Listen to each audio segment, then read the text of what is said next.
J'ai dit mais personne va vouloir parce qu'ils vont dire mais c'est honteux, c'est pas à nous de le faire. En une journée, on a eu 300 demandes formulaires, on l'a coupé et tout, c'était ouf. On a fait wow, on va s'organiser en fait parce que beaucoup trop de gens voulaient une ville propre en fait. Bon on est à Marseille avec Eric, fondateur de Clean My Calanque. L'asso c'est quoi alors Eric? L'asso, à la base, c'était pas une asso, c'était juste il y a 7 ans, avec des potes, on avait juste envie de faire des balades dans les calanques pour ramasser les déchets. Donc on a vraiment commencé en disant allez, on fait des ramassages, on va se promener. Et au fur et à mesure, les gens ils voulaient venir avec nous. Et surtout, on s'est rendu compte qu'à chaque fois, on ramassait au même endroit, il y avait encore des déchets. Donc petit à petit, on a dit ok, on fait les ramassages. Mais en fait, le plus important, c'est d'aller sensibiliser tous les Marseillais pour leur expliquer que soit tout le monde fait un peu, soit ça sert à rien ce qu'on fait les ramassages. Et du coup, c'est pas que sur les plages, c'est aussi en ville. C'est partout. Le but, au début, on faisait que dans les calanques. En fait, on s'est rendu compte que les déchets des calanques venaient aussi de la ville. Tu vois, à Marseille, il y a beaucoup de vent. Tu peux mettre un déchet ici, tu marques ton prénom. Et tu peux le retrouver dans une semaine dans la calanque, tu vois. Donc, Et donc là, tous les volontaires sont arrivés, on les rejoint et on va commencer à nettoyer les routes. Génial. Bon, on y va. allez, go. Action!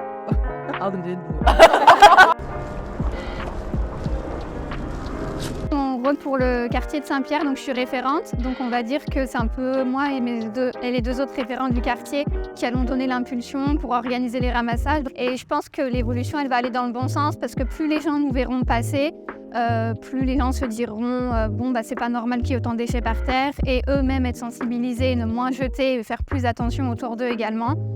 Il y a un petit écosystème qui s'est créé sous les déchets. On peut voir les petits vers qui poussent là. Des gants en plastique. Petit papier. Il y a énormément de mégots. 600 litres ramassés, bravo les bénévoles.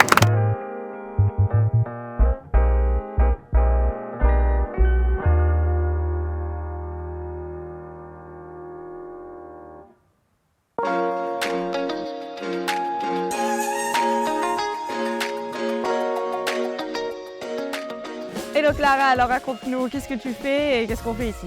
Aujourd'hui, on a un ramassage grand public, donc on est sur la plage de Luvonne à Marseille et on vient ramasser les déchets sur la journée. C'est une activité cool à faire le dimanche avec les potes. Le but un peu de ce qu'on aimerait faire dans l'asso, c'est on vient ramasser, mais c'est pas un moment où c'est pénible. On fait une bonne action et en même temps on passe un bon moment, quoi. Du coup ce matin on a profité d'aller faire une belle balade, une belle rando dans les calanques et c'est tellement beau, c'est tellement magnifique et du coup on se demande comment les gens peuvent polluer ces endroits-là. Donc qu'est-ce qui se passe? Comment ça se fait qu'on retrouve autant de déchets dans des endroits sublimes? On se pose la question nous aussi parce qu'on se demande comment on peut polluer un endroit aussi beau. C'est le problème on a les déchetteries qui ne sont pas gratuites. Donc du coup, ils doivent payer pour aller déposer leurs déchets. Et effectivement, c'est plus facile d'aller déposer les déchets dans un endroit où personne ne voit. Et du coup, on a beaucoup de déchets, de dépôts sauvages dans les calanques. Tu penses qu'il y a des solutions pour ça? Déjà de rendre les déchetteries gratuites, de continuer sur la sensibilisation et d'accompagner tous les citoyens et leur dire voilà, on a une belle ville, il faut la protéger. C'est ce qu'on fait avec Clean My Calanque et on espère qu'à terme, il y aura un effet, quoi. Donc, Ça fait 7 ans qu'on le fait. On a dépassé des centaines de ramassages, on vient là tout le temps et regardez la quantité de déchets qu'on a encore trouvé après des jours et des années de ramassage. c'est pas courant, je crois que c'est même la première fois qu'on trouve un scooter entier. Mais on a souvent des déchets de l'industrie automobile, des pare-chocs, des trucs comme ça. Mais là, le scooter est bien entier, donc on va faire une annonce, on va essayer de le revendre et prendre des sous pour l'assaut.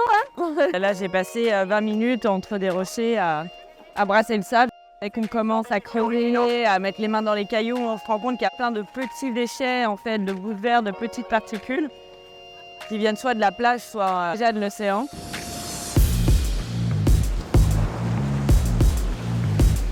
Merci Eric, c'était incroyable de se rendre compte à quel point il y a besoin de nettoyer ces plages. Et ce que j'aime beaucoup, c'est qu'en fait, au début, quand tu arrives, tu ne dis pas que ça se prend la salle. À chaque fois, les gens disent oh, mais ça va, pourquoi on est venu? Tu as vu la quantité? La preuve est là. Merci de nous avoir donné main forte. Et franchement, là, au moins, tu peux te dire j'ai servi à quelque chose parce que vu la quantité qu'on a pris, merci de venir nous aider, quoi. Bravo à vous, bravo à tout le monde. Et puis on espère que ça va inspirer d'autres villes. Ah oui. Ah mais si vous êtes d'autres villes, prenez juste une bande de potes, de la musique et c'est fini, quoi. C'est trop bien. Et ça rend service à la planète. Exactement. Merci beaucoup. À bientôt. Ciao.